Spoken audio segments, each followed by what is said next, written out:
Hi, I hope you are doing well. In this video, I am going to show you how you can work with bricks grid layout. So first, as you can see here, we have a main section and then we have a container. So I will make the height of this section around 100 VH. So I will go on style and min height 100 VH. And I will align everything in center. So go to the content tab and align main axis to center. So this is the our container and our main section. So I will add a background color here, this one.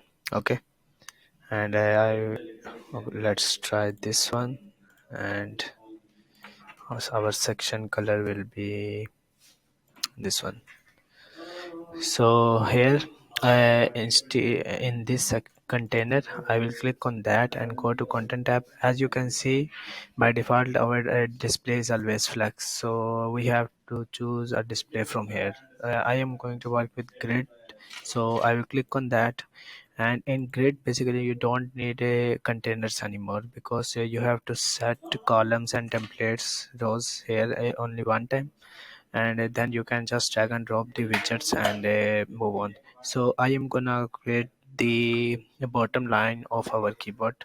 So first of all, I will go with 15%, and you can see also this guidelines here, which will show you how grid is working. So I will make 10%, 10%, and now it's total 25%.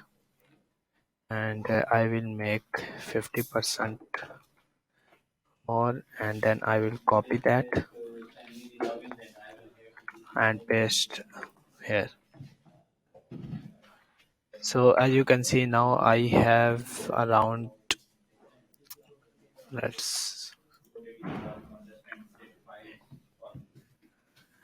I have around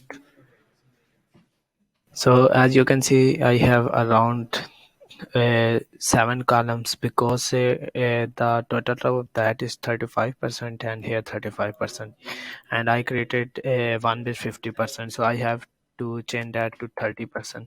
So now this is our layout, and if I drag and drop my heading widget now, you will see how this is working. So let's say this is our control button.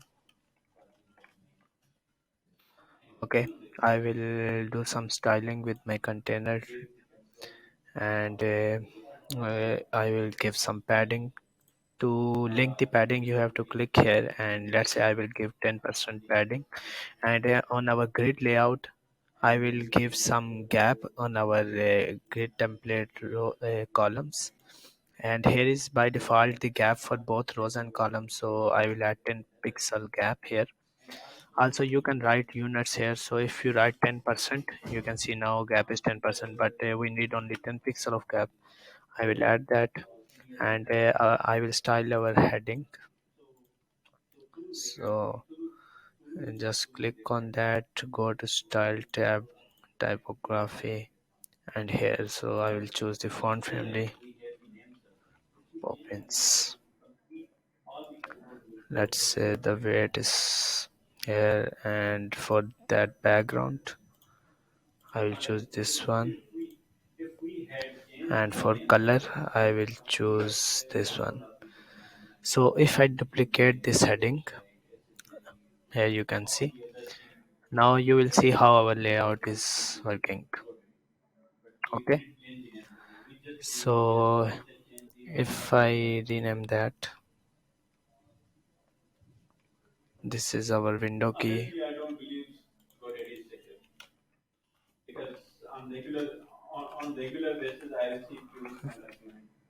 this is our alt,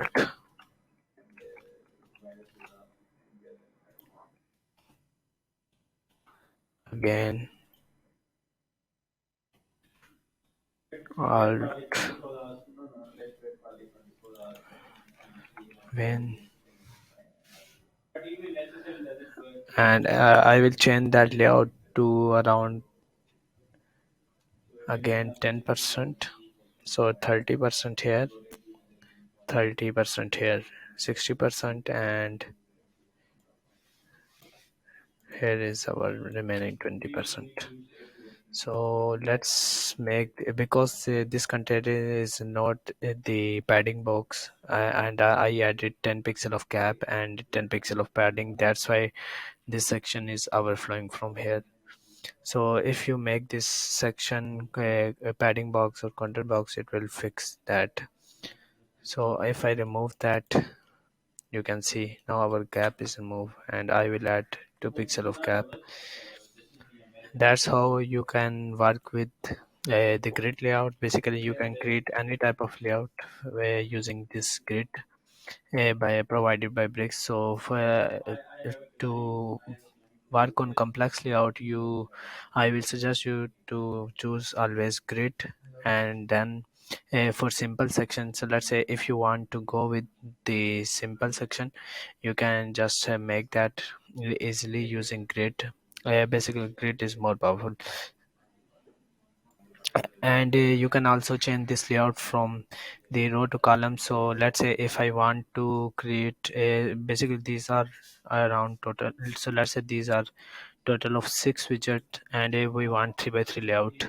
So what we can do, we can write our css property 8 3 and around 40%,